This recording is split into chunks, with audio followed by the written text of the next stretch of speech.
Dieu te bénisse pour ta présence. Nous sommes déjà à 12h, c'est midi. Pour la force qu'il t'a donnée de te présenter aujourd'hui au culte. Nous allons prendre nos Bibles dans les livres d'Exode, chapitre 3. Exode, chapitre 3, versets 1 à 6. Exode, chapitre 3, versets 1 à 6. Nous prenons encore, pour ceux qui écrivent, Actes des Apôtres, chapitre 7, versets 22 à 23. Exode, chapitre 3, versets 1 à 6. Actes des Apôtres, chapitre 7, versets 22 à 25.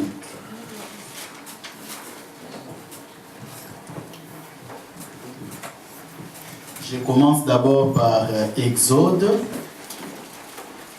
et je demanderai à quelqu'un dans la salle de m'aider avec Actes des Apôtres. Je lis au nom de Jésus. Amen. Je lis au nom de Jésus. Amen. C'est comme si nous sommes absents vraiment. Depuis que l'équipe a commencé. Nous sommes venus dans la présence de Dieu. Et j'ai besoin de ta présence en ces lieux. Amen. Ne sois pas présent de corps, mais je veux que ton âme et ton esprit soient en ces lieux. Amen. Moïse faisait paître le troupeau de Jéthro, son beau-père, sacrificateur des Madian. Et il mena les troupeaux derrière le désert et vint à la montagne de Dieu à Horeb. L'ange de l'Éternel lui apparut dans une flamme de feu au milieu d'un buisson. Moïse regarda et voici les buissons étaient tout en feu et les buissons ne se consumaient point. Moïse dit: je vais me détourner pour voir quelle est cette grande vision et pourquoi les buissons ne se consument point. L'Éternel vit qu'il s'est détourné pour voir et Dieu l'appela du milieu du buisson et dit: Moïse, Moïse. Et il répondit: me voici. Dieu dit: n'approche pas d'ici, ôte tes souliers de tes pieds, car le lieu sur lequel tu te tiens est une terre sainte. Et il ajouta: je suis le Dieu de ton père, le Dieu d'Abraham, le Dieu d'Isaac et le Dieu de Jacob. Moïse se cacha le visage, car il craignait de regarder Dieu. Celui qui est à la page peut nous lire Actes des Apôtres. Actes chapitre 7, verset 22 à 25.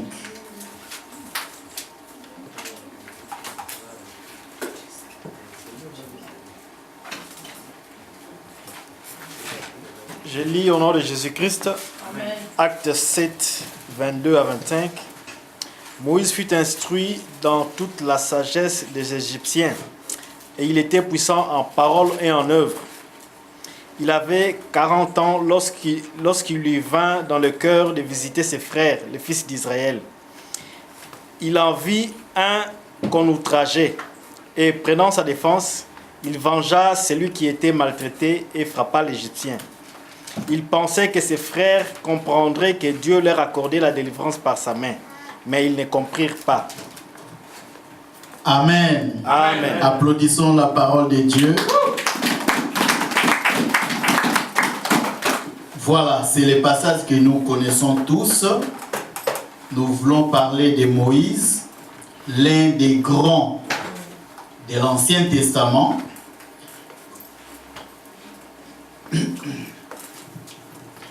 Ces passages que nous venons de lire à l'Exode nous parlent de son appel. Ça parle de l'appel, comment Dieu l'a appelé et lui a donné une mission de libérer le peuple d'Israël. Mais au chapitre 7 des Actes des Apôtres, nous avons vu comment cet homme, avant l'appel, avant son appel, avant sa mission, ce qu'il a voulu faire pour son peuple. Il est né en Égypte et il a grandi dans le palais du roi.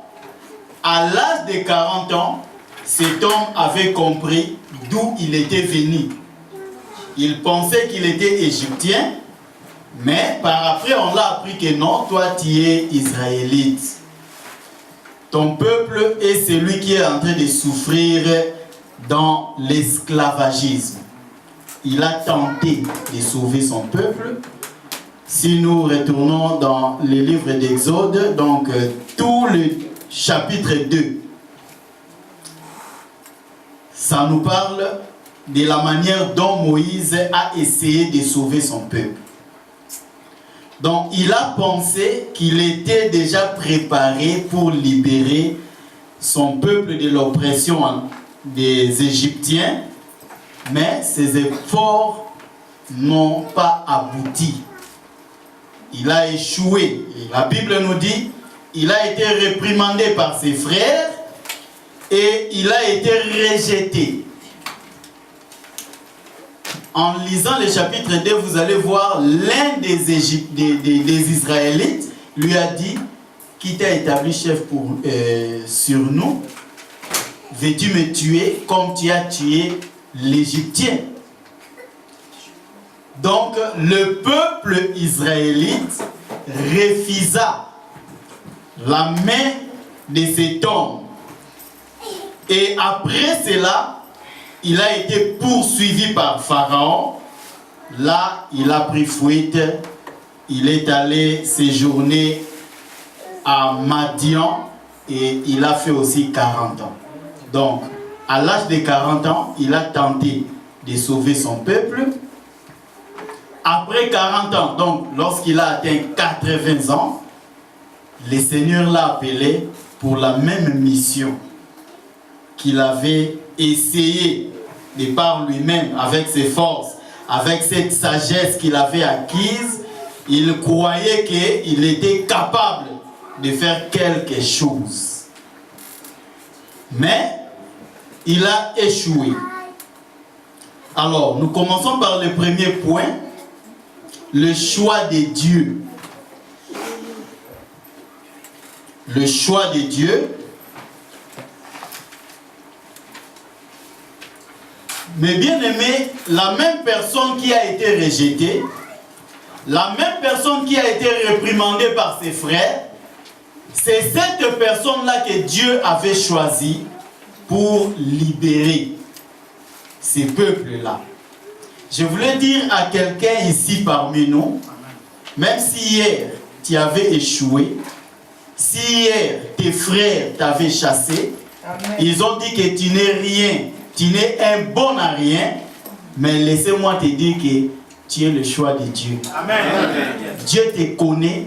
Amen. Et il sait de quoi tu es capable. Amen. Souvent dans la vie, lorsque nous échouons, nous croyons que nous sommes incapables, nous sommes inutiles dans la vie. Parce que tu as tenté de faire quelque chose, mais ça n'a pas abouti. Tu te crois vraiment incapable. Et du coup, tu sors dans la ligne et tu te dis, je ne saurai rien et je ne ferai plus rien parce que je suis inutile.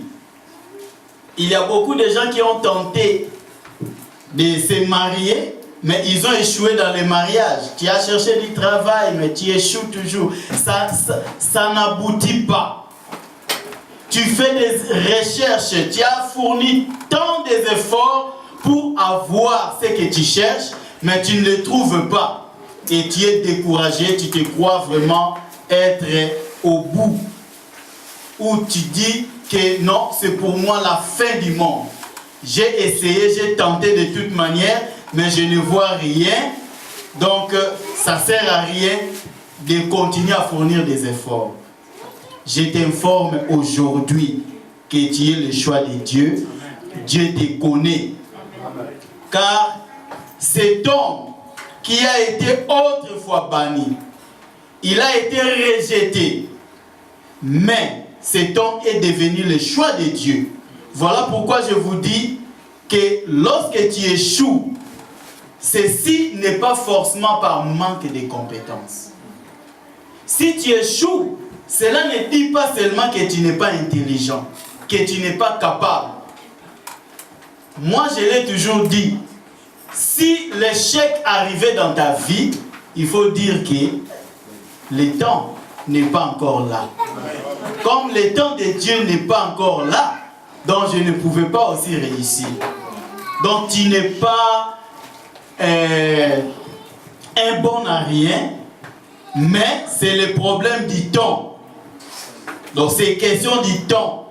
Lorsque le temps s'accomplira, tu te lèveras et tu réussiras. Amen. Donc, si l'échec venait dans ta vie, il faut dire seulement que cette histoire m'a permis d'acquérir une expérience, d'acquérir de la sagesse. J'ai atteint la maturité. Ce n'est pas que tu as échoué, que tu dois te voir comme quelqu'un abandonné et tu n'es plus utile dans la société.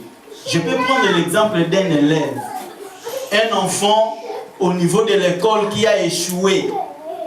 Ne dis pas que cet enfant n'est pas intelligent.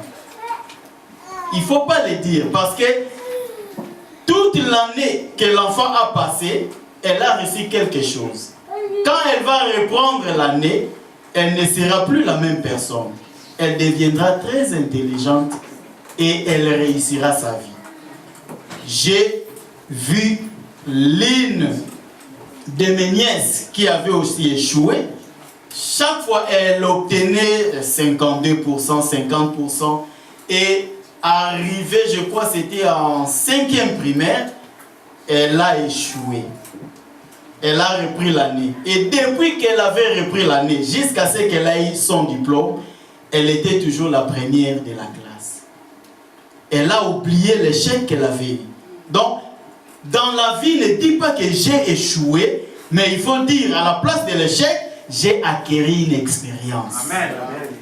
Et cette expérience va t'aider à aller plus loin. Dans la Bible, le Seigneur lui-même nous donne un exemple. Et cet exemple-là, moi je le prends à sa place lui-même. Parce que Dieu a appelé Jérémie, il lui a amené dans une maison du potier.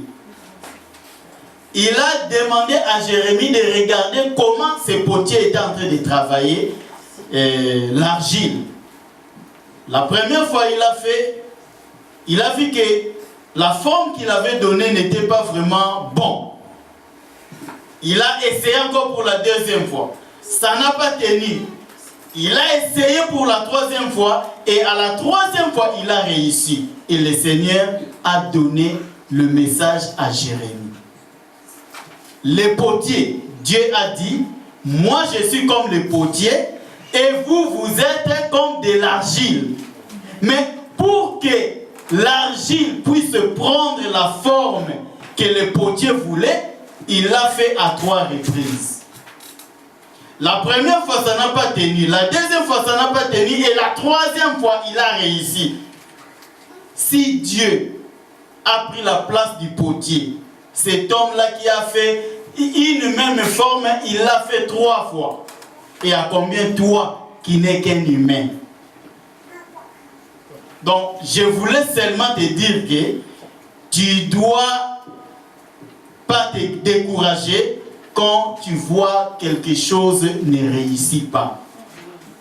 Il a échoué. 40 ans après, le Seigneur l'a appelé.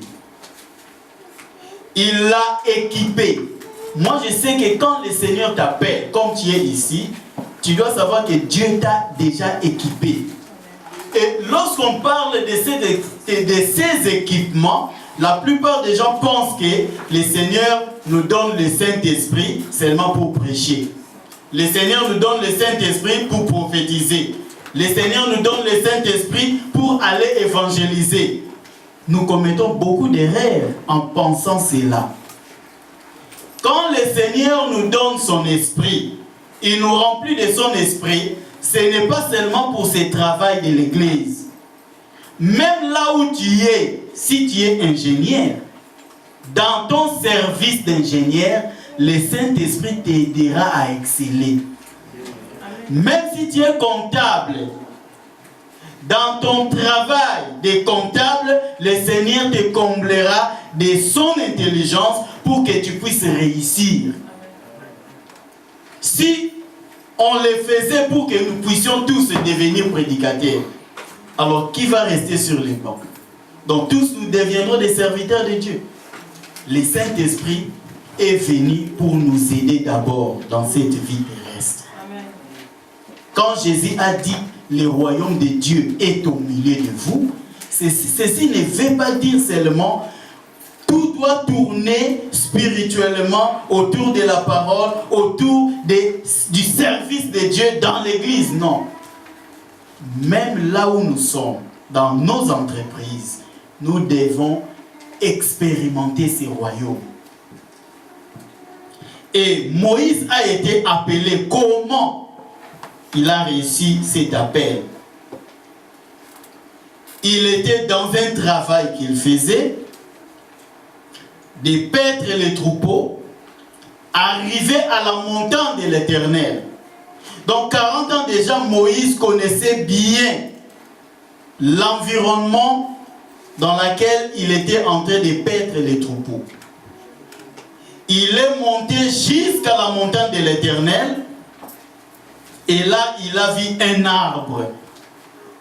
Et cet arbre était en train de brûler. Il continua son travail et après il a vu que l'arbre brûlait, mais le feuille était toujours là. Les étapes étaient toujours là. Ça a attiré son attention. Il s'est dit, je dois aller voir quelle est cette grande vision que je suis en train de voir.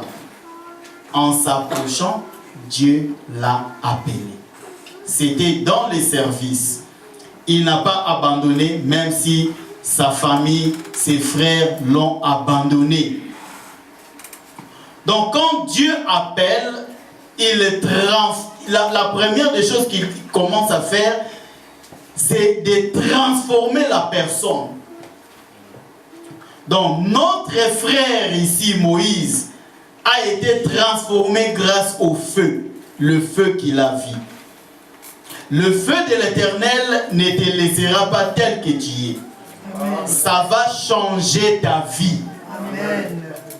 La première fois qu'il a tenté de sauver son peuple, il a échoué parce qu'il n'avait pas de feu. Mais cette fois-ci, il y avait le feu dans sa vie. Prenons l'exemple de Saül, lorsqu'il a été embrassé par le Saint-Esprit. La Bible nous dit l'Esprit le saisit et le changea à un autre homme. Donc il n'était plus ce qu'il était avant. Il est devenu une autre personne. Si toi tu ne le sais pas, tu ne le savais pas, je te dis aujourd'hui que ce que tu étais, quand tu étais encore païen, ce n'est plus la même personne que tu es aujourd'hui. Tu n'oses pas, tu n'essayes pas dans la vie parce que tu avais échoué hier et tu as croisé tes bras, mais moi je te dis, tu n'es plus la même personne. Tu es une autre personne parce qu'il y a un feu qui brille en toi. Amen. Si tu ne veux pas me croire, sors, cherche un magicien ou un sorcier, demande-lui comment tu me vois. Non pas avec ces yeux que nous voyons, mais avec les yeux spirituels. Il va te dire ce que tu es. Parce qu'il y a beaucoup de gens qui aiment qu'on les dise des choses avant de croire. En lisant la parole de Dieu, il ne veut pas croire. il n'est même pas sûr de ce que la parole dit. Mais quand un magicien viendra te dire que je vois le feu en toi, là, il va être maintenant sûr. Il va commencer à se dire que non, je suis quelqu'un. Le Seigneur a transformé ma vie.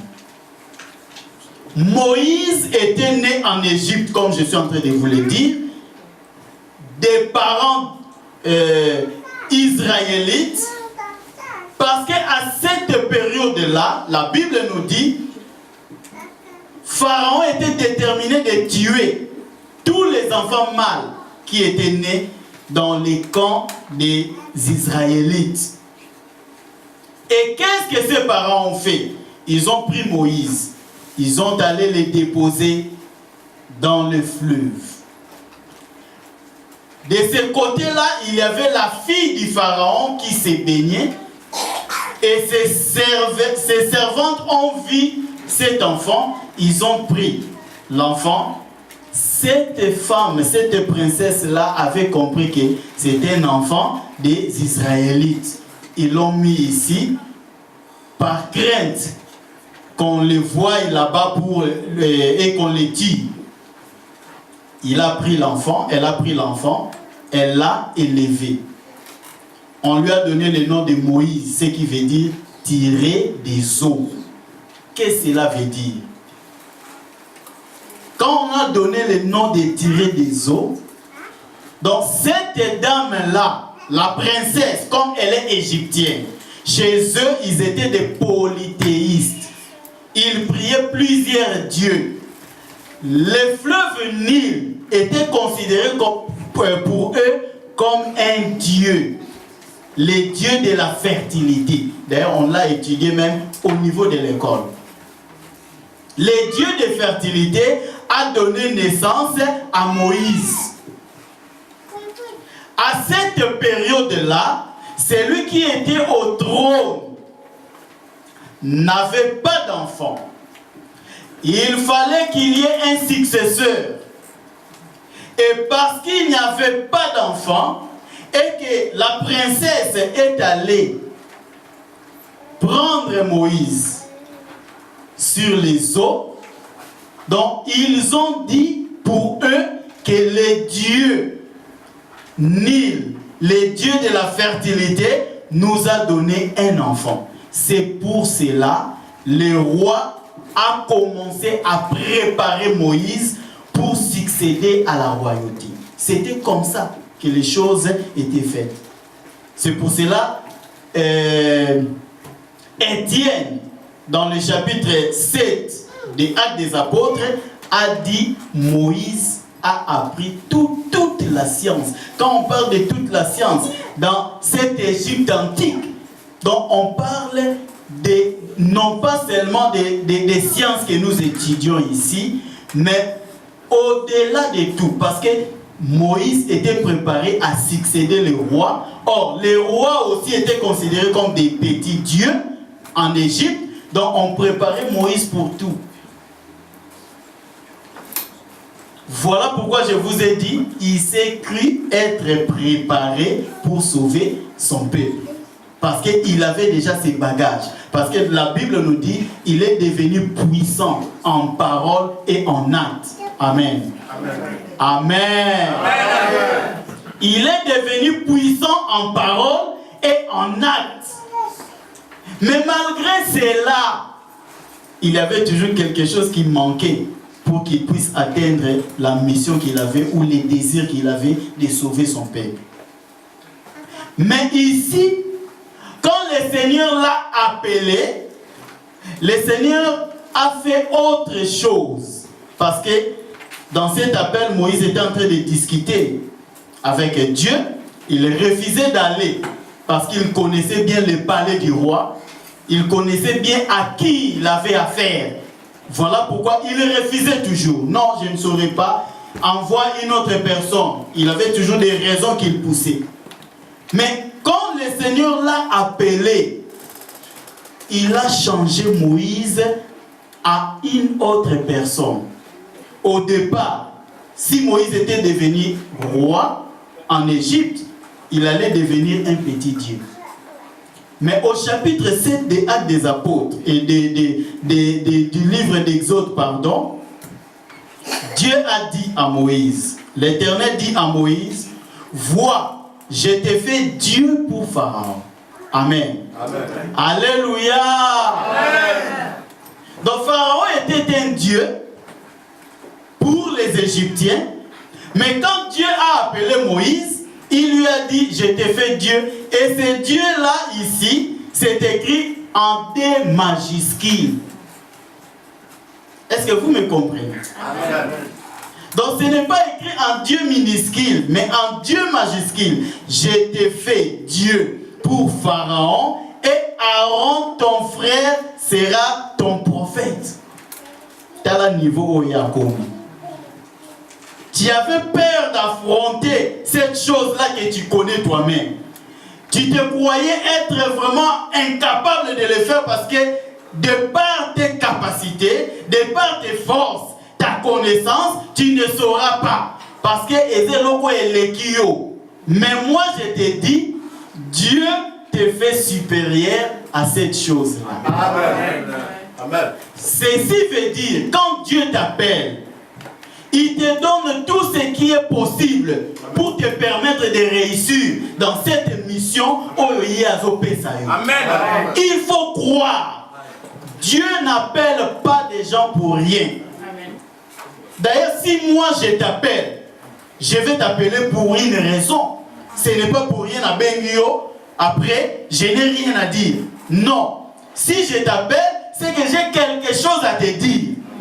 Et Dieu a appelé Moïse, il avait quelque chose à lui dire. Et quand Moïse refusait de partir, Dieu lui a dit, pourquoi tu as peur?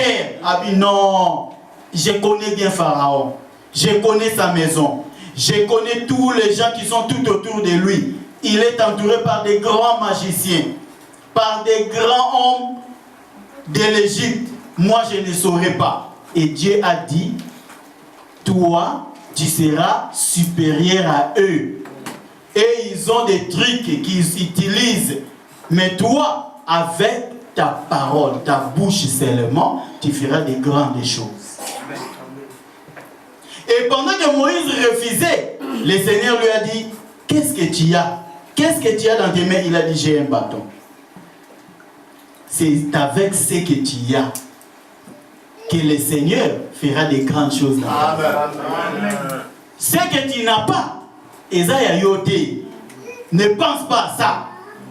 Regarde avec ce peu que tu as. Même si l'intelligence que tu as n'est pas capable d'affronter la responsabilité qu'on veut te donner, mais avec Dieu, avec le feu de Dieu, sans problème. Et d'ailleurs, lorsque toi tu prendras ces postes-là, les choses changeront dans l'entreprise. Tu deviendras une grande personne parce que Dieu t'a transformé. Il a fait de toi une personne différente que celle que tu étais avant. Le deuxième point, on nous parle du commencement de l'intervention directe de Dieu. Dieu commence maintenant à intervenir. Il a commencé à intervenir pour mettre fin à l'oppression de l'Égypte. Donc c'est le commencement de la fin de l'oppression. La fin de 400 ans de servitude. Donc, il faut ici ça, il vanda. Au célibat, la famille n'a binon, ça n'a pris vie qu'il y a de cela peut-être 10 ans, peut-être 20 ans, peut-être 5 ans, peut-être c'est toi-même qui as des problèmes. Mais ici, on nous parle d'une servitude de 400 ans. Aujourd'hui, le Seigneur m'envoie te dire que yo, vous avez Moïse et la famille. Aujourd'hui, le Seigneur me dit de t'informer que c'est toi qui mettras fin à cette oppression. Quel que soit le nombre des années, laisse-moi te dire que aujourd'hui, Tu vas commencer un nouveau chapitre dans ta vie. Amen. Les choses ne seront plus les mêmes parce que Dieu t'a vu. Tu vas retourner là où tu as échoué. Amen. Là où ça ne tenait pas. Tu iras et tu réussiras. Amen. Même si ces grands-pères-là étaient un grand sorcier, personne, même tes parents, n'osait pas ouvrir leur bouche pour dire un mot devant ces grands-pères-là. Toi, tu as ces pouvoirs. Yes. Dieu m'envoie te dire aujourd'hui, comme il a dit à Moïse, moi je te dis, Dieu, le Seigneur que tu sers, il te fait Dieu pour ta famille. Amen. Toutes les paroles que tu diras auront ses effets. Parce que le feu de l'Éternel est dans ta vie. Et comme le feu de l'Éternel est dans ta vie, la lumière jaillira dans ta vie. C'est toi l'instrument. Ne cherchez pas d'autres personnes. Ne cherchez pas les secours ailleurs. N'allez pas chercher de l'aide ailleurs. Toi, tu es cette personne. Amen. Ici, Dieu n'a pas choisi d'autres personnes. Il y avait plus de 4 millions de personnes, des Israélites. Mais Dieu a choisi seulement Moïse. Vous savez pourquoi? Moïse avait déjà ce courage-là. Il était audacieux. N'abandonne pas. Sois courageux. Amen. Affronte ces difficultés. Affronte ces problèmes. Amen. Tu réussiras, tu y arriveras. Amen. Il ne faut pas te décourager. Jephthé était chassé. Il était chassé par ses frères. Parce qu'Azamouanaya, Makam. Yokoko hérité na bisoté. Va ailleurs. Ces gens-là qui l'ont chassé, après des temps, ils sont allés les chercher. Pourquoi? Parce qu'il y avait un feu. Amen. Il y avait un feu Amen. qui était en train de brûler quelque part. Amen. Et quand ils ont appris cela, ils ont dit non, nous avions commis une erreur. Et cette fois-ci, ce n'était pas seulement sa propre famille, sa famille restreinte, mais c'était tout un clan qui cherchait à voir Jephthé. Ils auront besoin de toi. Ce n'est pas parce que tu es en Europe, ce n'est pas parce que tu as de l'argent, ce n'est pas parce que tu as acheté des appartements ou bien tu as des biens matériels, c'est à cause du feu. Amen. Le feu de l'Éternel. Tu peux ne pas avoir de l'argent, tu peux ne pas avoir des biens matériels, mais si en toi il y a le feu de l'Éternel, toute personne qui entendra de toi viendra Yes. pour trouver du secours, parce que Dieu te connaît bien. Pourquoi le commencement de l'intervention? Parce que Dieu avait gardé le silence pendant 400 ans. 400 ans, Dieu n'a pas parlé. Dans ta famille, Dieu ne parle plus. Peut-être dans ta vie, Dieu ne te parlait plus. Tu avais besoin d'écouter la voix de Dieu, mais il ne dit rien. Donc Dieu était dans le silence. Et tu commençais à désespérer, à te dire non, c'est fini. Qu'est-ce qui ne va pas dans ma vie? Pourquoi ce silence? Moi, je t'informe aujourd'hui. Le temps du silence de Dieu a pris fin. Amen. Dieu veut maintenant commencer à parler directement à toi. Amen. Donc, si les autres entendront la voix de Dieu, si les autres comprendront la vision de Dieu, la pensée de Dieu pour ta vie, pour la famille, ils le sauront par ta bouche. Amen. Parce que toi, tu seras une bouche autorisée. Yes. Amen. Amen. Par tes déclarations, par tes dires, le Seigneur se lèvera et il agira. Amen. Tout a commencé sur cette montagne-là avec Moïse. Dieu a mis fin à son silence et après quelques années, Dieu a parlé sur la même montagne aux enfants d'Israël. Est-ce que vous comprenez? Amen. Qui a inauguré cette voie-là? C'est Moïse. Il a écouté premièrement la voix de Dieu sur le mont Sinaï. Et quand il a pris les enfants d'Israël, il les a amenés sur le mont Sinaï et Dieu a fait retentir sa voix. Si tu écoutais seulement Dieu par songe, aujourd'hui je t'informe que tu vas écouter Dieu par voix audible. Amen. Amen. Tu entendras comme si quelqu'un est à côté de toi en train de te parler. Amen. Il y a un moment où tu n'auras plus besoin des prophètes. Mais quand tu fléchiras tes genoux, le Seigneur te parlera. Amen. Je ne dis pas que les prophètes seront inutiles. Ils seront toujours là. Nous aurons toujours besoin des prophètes. Mais je t'informe aujourd'hui que c'est le commencement de tout. Amen. Si tu n'as pas encore entendu la voix de Dieu, tu commenceras à l'entendre. Amen. Si tu n'as pas encore eu des visions dans ta vie, tu commenceras à avoir des visions. Amen. Les visions que tu commenceras à avoir ne seront pas de petites visions, mais ça sera des grandes visions. Parce que ici Moïse a dit, quelle est cette grande vision que je suis en train de voir? Tu verras la grande vision. Amen. Cette grande vision sera la grande mission que Dieu te donne. Amen. La mission dans laquelle Dieu t'a pointé comme son instrument. Amen. Tu deviendras le représentant de Dieu dans ta famille. Amen. Si en Israël, tout le peuple avait besoin de Moïse pour entendre ce que Dieu a à dire dans ta famille, les gens auront besoin de toi pour savoir ce que Dieu a à dire. Amen. Est-ce que vous me comprenez? Amen. Dieu vous connaît. Il vous connaît. Et toutes ces choses, pourquoi? Parce que Moïse était à la montagne de l'Éternel. Voilà ce qui est très important. Mata na ngomba ya Nzambe. Vanda na ngomba ya Nzambe. Mongongo na ye, bayoka kayango epai mususu te. C'est sur la montagne. Amen. Tu étais dans d'autres lieux. Il faut les chercher là où tu peux les trouver facilement. Comme ça, tu parleras et Dieu t'instruira. Et deuxièmement, la Bible nous dit, il y a les buissons. Voilà maman Nalikam. C'est là aussi, j'ai intitulé le thème d'aujourd'hui, les buissons ardents.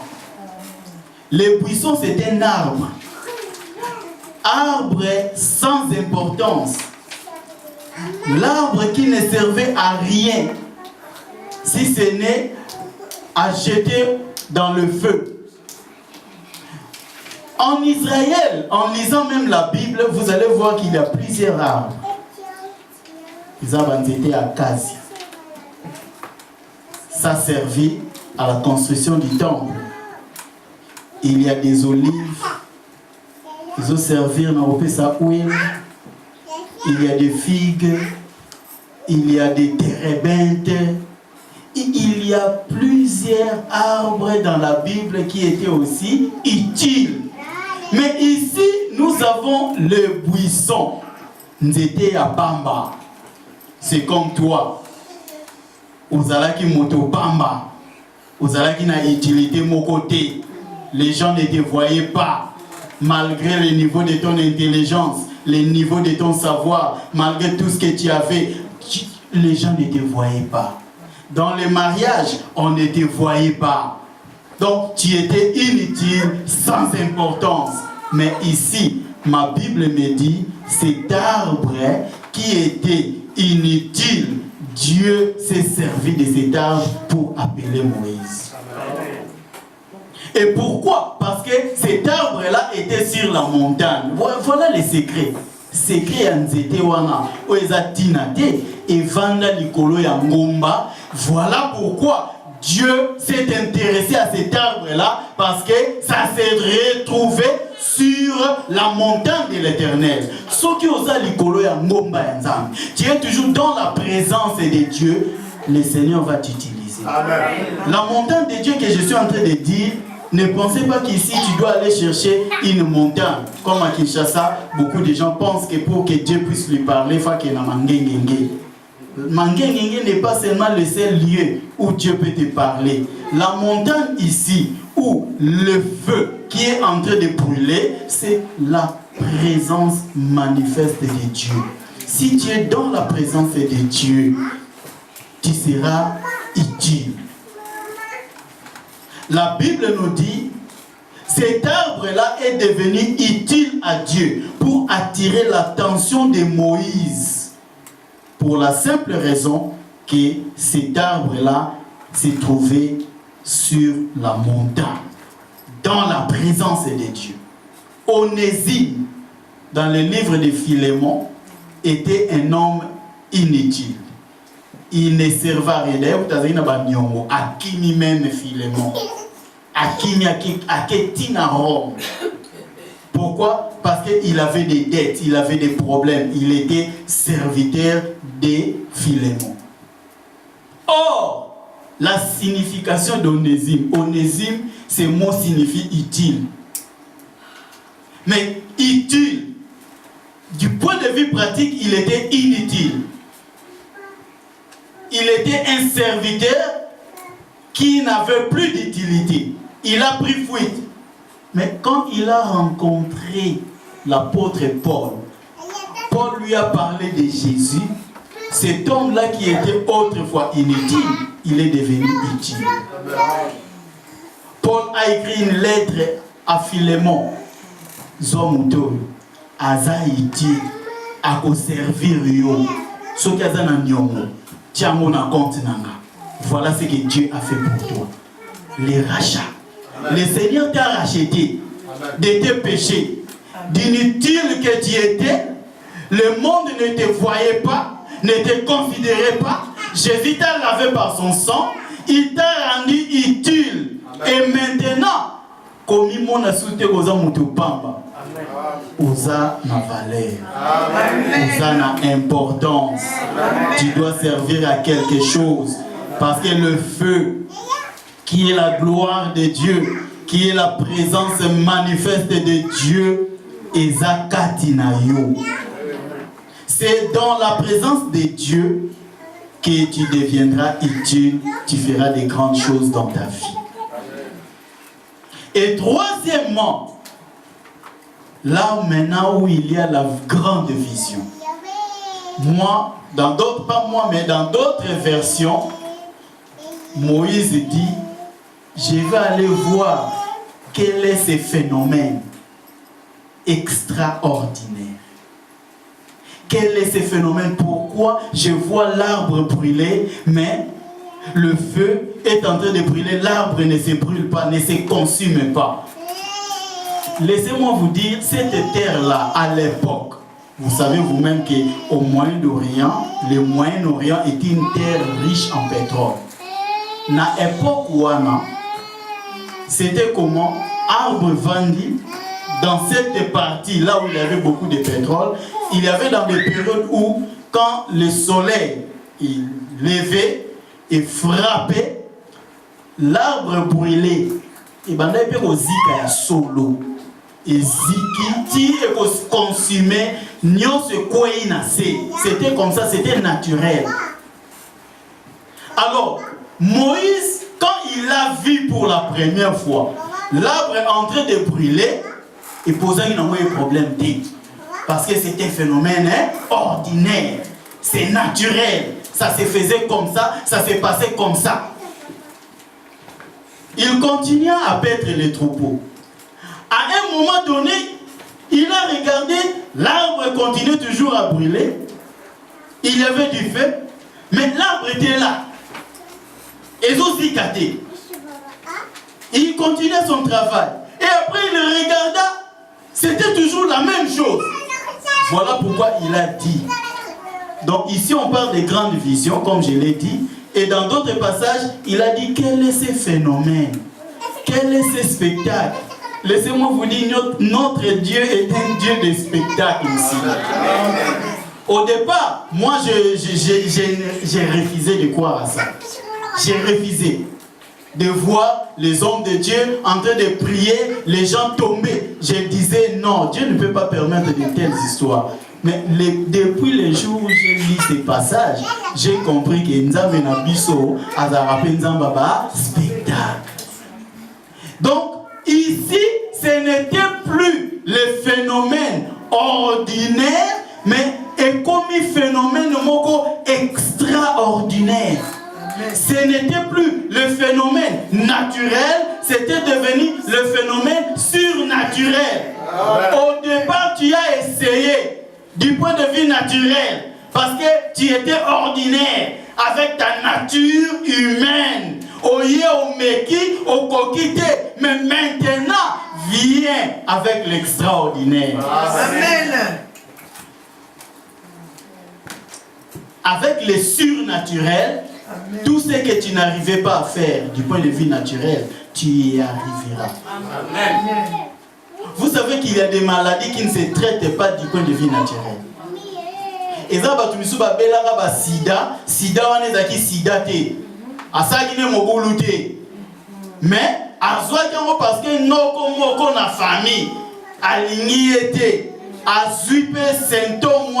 Vous savez que le monde des ténèbres aussi, la maladie va transmettre. Cette maladie-là a besoin d'une puissance extraordinaire. Yes. Amen.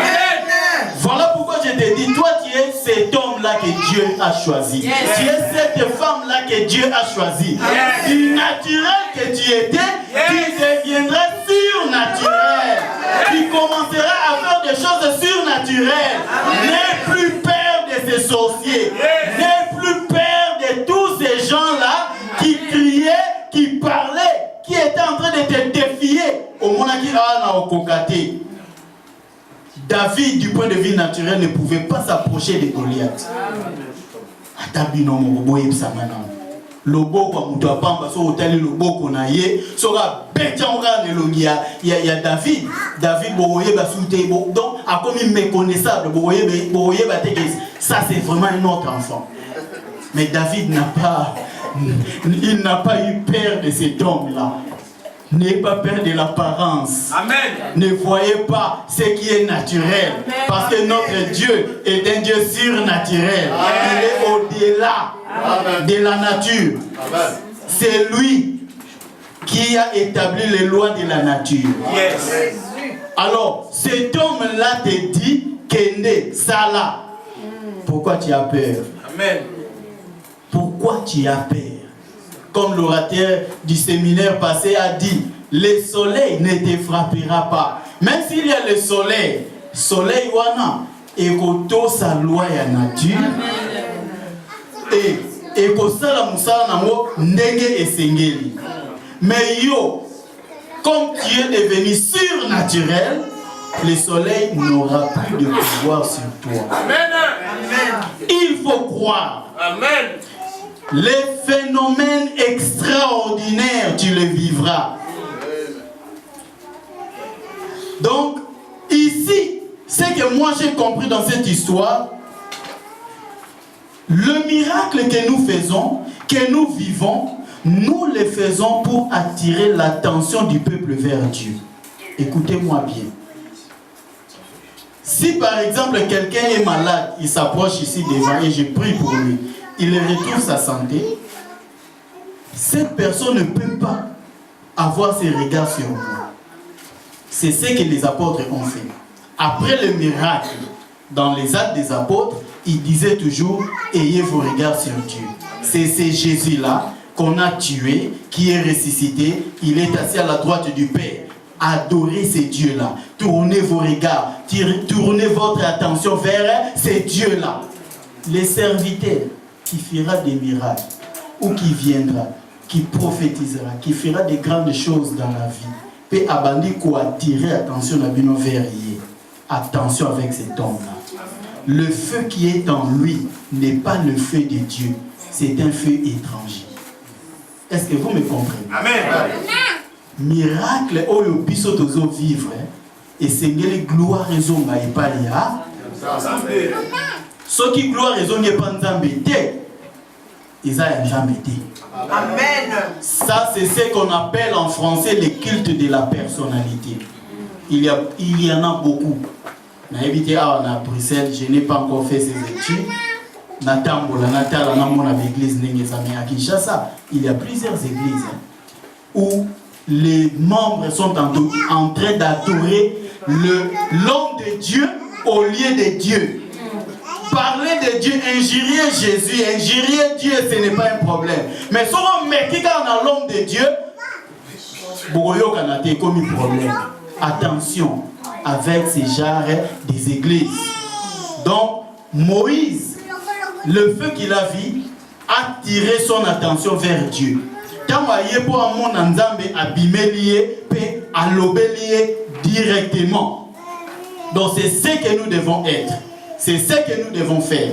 Et comprenons aussi que nous ne réussirons pas tous de la même manière. Chacun a sa façon où on a bongisa pour la réussite ya vie. Réussite na yo et kozala différent na réussite ya batu mususu. Oyo ya bangweza naturel. Oyo ya bangweza ordinaire. Mais oyo ya yo eza extraordinaire. Réussite na yo eza à sec. Vous savez, ces gens-là qui étaient tout près de la piscine, ils attendaient le mouvement de l'eau. Quand l'ange vient, mouvement salami, ma et ningania koi. Tama obima, tous les corps mouillés, mais yo ozala mouillé. On a besoin de maïté pour yobika, on a besoin de quoi yakunate pour bika. Avec toi, le système naturel va changer. Les lois de la nature changeront. Si tout le monde venait à cette piscine-là pour trouver guérison, mais toi, tu n'entreras pas dans la piscine parce qu'il y a une personne qui cette personne-là est différente de toutes les autres personnes. Là, c'est un ange qui venait. Mais celui qui vient vers toi, ce n'est pas un ange. C'est celui qui a créé les anges. Est-ce que vous comprenez? Donc le niveau de ton salut, le niveau de ta délivrance, c'est tout à fait différent. Pénina a eu des enfants. Elle a eu presque au total 10 enfants. Elle était une mère heureuse parce qu'elle avait des enfants. Ce sont des enfants qui sont venus naturellement. Mais Anne n'a eu qu'un seul enfant et cet enfant n'était pas naturel. Cet enfant n'était pas venu du point de vue naturel comme tous les enfants. Elle est venue parce qu'un homme avait dit va en paix. Kimia ekota na motema na yo et lorsque c'est Kimia ekota ki na motema na ye, elle a donné naissance à un enfant qui était différent. Amen. Tous les enfants. Amen. Lokola yo c'est extraordinaire. Et pour qui tapeti na banana. Attention moi na moi bimarane la première était na classe, le premier était na classe, et tali na moyoté. Ouane eza théorie, makambazo yekola. Mais tant au compte du point de vue pratique. Les choses que tu n'as pas fait. Il y a au salam. On est plus loin. Moïse a libéré le peuple d'Israël. Il les a amenés dans le désert. Mais c'est Josué qui a fait entrer ses enfants dans la terre promise. Bananayo, on va dire qu'il y a un libo. Makamunyon so eko salama pe ko simba. Pour buisson. Les buissons ils ont naturel. C'était normal. C'est pour cela. Quand toi tu vois ma faiblesse, moi ton pasteur, au minimiser, au loba, oh aza faible, au tali docteur, aza boy, aza buisson. Mais le feu, oh eza katinaye, ce feu-là n'est pas naturel. Amen. Ce feu-là n'est pas naturel. Amen. Nous devons comprendre toutes ces choses-là. Tu attireras, tu éveilleras la curiosité des gens. Tous ceux qui sont tout autour de toi qui ne connaissent pas Dieu, ils les connaîtront à cause du feu que le Seigneur a mis en toi. Et enfin, qu'est-ce qui s'est passé? Quand la curiosité, il y a Moïse et Komaki a poussé à mon tout près, qu'est-ce qui s'est passé? Moïse, n'approche pas. Car le lieu où tu es, il a un lieu saint. Mais puis je me pose des questions. Il était déjà sur la montagne. Donc au départ, il ne savait rien. Mais par après, il a compris. A combien longi?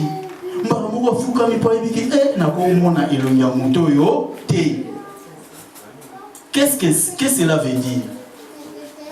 Le feu, ça amène toujours les gens à la vie à sanctification. Ce qui monte ya nzambe zakati na yo, moto ya esprit saint, ezakati na yo, esengeli ozala mosantu. Sans la sanctification, il est impossible pour nous de voir Dieu. Qu'est-ce que cela veut dire? Ne pas voir Dieu na mokola suka, mais lelo na problème ozanango, na difficulté ozanango, tu as besoin de voir Dieu.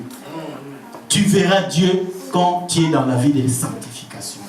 Donc le Seigneur nous demande et nous donne cette condition, il y a vie à sanctification. La vie de la sanctification, c'est quoi? C'est la vie de la dépendance totale à Dieu. Parce que la vie, quand on parle de la sanctification, donc c'est une mise à part. Pour Dieu, tu es une propriété privée de Dieu. Voilà pourquoi j'ai dit au commencement que Dieu est le représentant de Dieu. Donc tu es une propriété privée de Dieu. Nzoto na yo, vie na yo, ba bien na yo, nyonso za na yo, bana na yo, nyonso eza ya Nzambe. Amen. Est-ce que vous me comprenez? C'est que Dieu demandera na vie na yo sala esengelo sala mo. So ça d'un côté, tu ne verras rien dans ta vie. Amen. Voilà pourquoi les enfants d'Israël, quand ils sont arrivés sur cette montagne, Dieu les a donné la loi. Loi wana pour aimer ma baron na vie à sanctification. Ba oumeli en Égypte na vie à Égypte, na makambu ya Égypte. Bazalaki na vie à malamute. Et Nzamba pesi la loi pour que ces gens-là puissent comprendre comment ils devaient marcher dans cette vie de sanctification. Si tu veux marcher avec Dieu, si tu veux faire des exploits avec Dieu, tu dois accepter cette vie de sanctification. Voilà comment les choses changeront dans ta vie. Amen.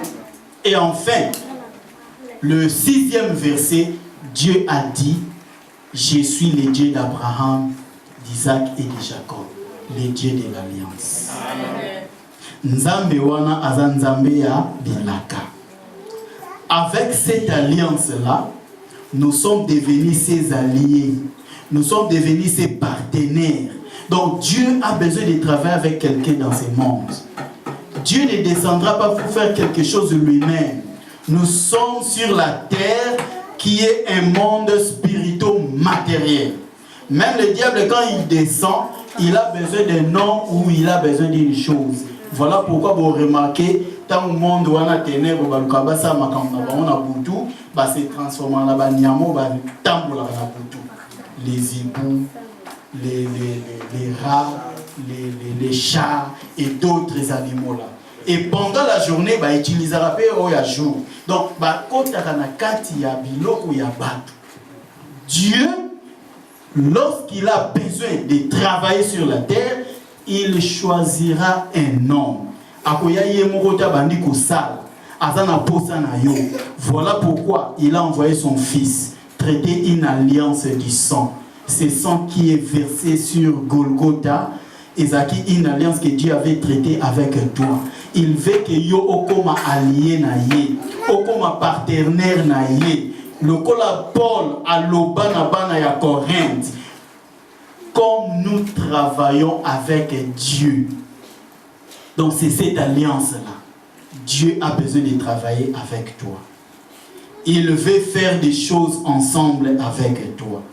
C'est comme ça que tu arriveras à réussir là où tu avais échoué. Tu vas briser l'oppression de la famille, quelle que soit sa durée. Et ceux qui ont dominé sur toi finiront par tomber sous tes pieds à cause de l'alliance. Quand l'Éternel approuve les voies d'un homme, il dispose favorablement à son égard, même ses ennemis. Dieu a besoin d'approuver ta voie. Il veut marcher ensemble avec toi. Amen. Ensemble, vous ferez des exploits. Amen. Ensemble, vous réussirez. Et il n'y a plus rien qui va te bloquer à partir de maintenant. Pourquoi? Parce que Dieu est avec toi. Nzamba commission associé na ye. Mais bien aimé, Madame Gounazara, t'as associé à roi. T'as associé à ministre intérieur. Comment baza bien la vie? Comment ba donc ba kamote police alors kamote parce que mon continent bango aza ami na yo. Et maintenant toi tu deviens l'ami de Dieu. Amen. Tellement au pambola nzambe. Amen.